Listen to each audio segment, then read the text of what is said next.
അപ്പോൾ ഇപ്പം നമ്മൾ രണ്ടെണ്ണം പഠിച്ചു. എന്താണ് ഫെയിലിയർ സ്വിങ് എന്താണെന്ന് പഠിച്ചു, ടർട്ടിൽ സൂപ്പ് എന്താണെന്ന് പഠിച്ചു.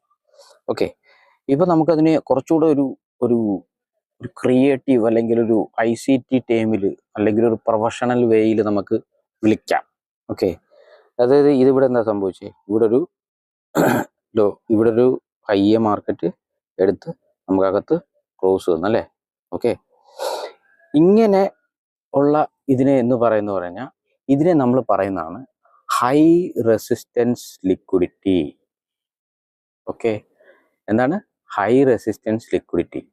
ഒരു ലിക്വിഡിറ്റി ടേക്ക് ചെയ്ത ആ ഒരു ഏരിയയെ നമ്മൾ പറയുന്നത് എന്താ പറയുക, റെസിസ്റ്റൻസ് കൂടുതലുള്ള ലിക്വിഡിറ്റി ആയിരുന്നു അത്. അതുകൊണ്ട് തന്നെ മാർക്കറ്റ് അത് പെട്ടെന്ന് സ്വീപ്പ് ചെയ്തു. അതായത് അതൊരു കീ ഏരിയയിലായിരിക്കും, ഒരു ഫെയർ വാല്യൂ ഗ്യാപ്പിലായിരിക്കാം, അല്ലെങ്കിൽ എന്തെങ്കിലും ഒരു ഇതിലായിരിക്കാം, ഒരു സ്വിങ് ഹൈയെ അത് ഇതാക്കിയിരിക്കാം. ഇപ്പം ഹയർ ടൈം ഫ്രെയിമിലൊക്കെ നമ്മൾ പോയി നോക്കാമെങ്കിൽ ഇത് ഏതെങ്കിലും ഒരു ഫെയർ വാല്യൂ ഗ്യാപ്പിലോ ഇതൊരു ഓർഡർ ബ്ലോക്കിൽ നിന്നാണ് ഇതിൻ്റെ ഒറിജിൻ എന്ന് തോന്നുന്നു.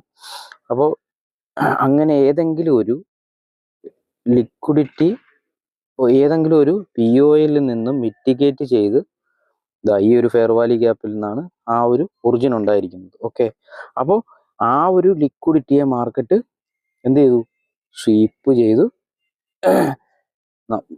അപ്പോൾ അതിനെ നമ്മൾ എന്താ പറയുന്നത്, റെസിസ്റ്റൻസ് കൂടുതലുള്ള ലിക്വിഡിറ്റി, ഹൈ റെസിസ്റ്റൻസ് ലിക്വിഡിറ്റി.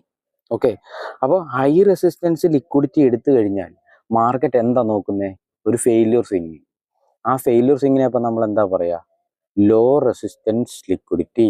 അതായത് അവിടെ റെസിസ്റ്റൻസ് കുറവാണ്, പക്ഷെ മാർക്കറ്റ് എന്താണ് അതിലേക്കാണ് എയിം ചെയ്യുന്നത്. അതിനെ പൂർണ്ണമായി എടുത്ത് സ്വീപ്പ് ചെയ്യണമെന്ന് യാതൊരു നിർബന്ധവുമില്ല. ഇപ്പോൾ ഇവിടെ നോക്കിക്കഴിഞ്ഞാൽ ഇതൊരു ലോ റെസിസ്റ്റൻസ് ലിക്വിഡിറ്റിയാണ്. ഇതിനെ എന്താ മാർക്കറ്റ് ചെയ്തത്, ഇതിനെ സ്വീപ്പ് അല്ല ചെയ്തത്, ഇതിനെ റണ്ണ് ചെയ്താണ് താഴോട്ട് പോയത്. പിടികിട്ടിയോ? അതായത് ഇതിനെ മാർക്കറ്റ് എന്ത് ചെയ്തു, മാർക്കറ്റ് റണ്ണ് ചെയ്താണ് താഴോട്ട് പോയത്. സ്വീപ്പ് എന്ന് പറഞ്ഞാൽ എന്താണ്, ക്യാൻഡില് ഇങ്ങനെ വന്നിട്ട് സ്വീപ്പ് ചെയ്ത് മുകളിലേക്ക് പോകണം, ഇതിനെയാണ് നമ്മൾ സ്വീപ്പ് എന്ന് പറയുന്നത്. അപ്പോൾ റണ്ണെന്ന് പറഞ്ഞാൽ എന്താണ്, അതിനെ ആ ഒരു റെസിസ്റ്റൻസിനെ എടുത്തിട്ട് നേരെ മാർക്കറ്റ് താഴേക്ക് പോയി. അപ്പോൾ ഇതിനെ നമ്മൾ എന്താ പറയുക, ലോ റെസിസ്റ്റൻസ് ലിക്വിഡിറ്റി. പിടികിട്ടിയോ? ഇത്രയേ ഉള്ളൂ. മാർക്കറ്റ് ഒരു കീ ഏരിയ, ഒരു കീ ലെവലിൽ നിന്നും നമ്മൾ ലിക്വിഡിറ്റി എടുത്തിട്ട് വരുന്നതിനെ നമ്മൾ ഹൈ റെസിസ്റ്റൻസ് ലിക്വിഡിറ്റി എന്നും, നമുക്ക് ഒരു അത്രയ്ക്ക് റെസിസ്റ്റൻസ് കുറവുള്ള അല്ലെങ്കിൽ മാർക്കറ്റിന് ഗോ ത്രൂ ചെയ്യാൻ പറ്റുന്ന അല്ലെങ്കിൽ ലിക്വിഡിറ്റി റണ്ണ് ചെയ്യാൻ പറ്റുന്ന ഇതിനെ നമ്മൾ എന്ത് പറയും, ലോ റെസിസ്റ്റൻസ് ലിക്വിഡിറ്റി എന്നും പറയും. ഓക്കെ, ഇതാണ് low resistance liquidity and high resistance liquidity.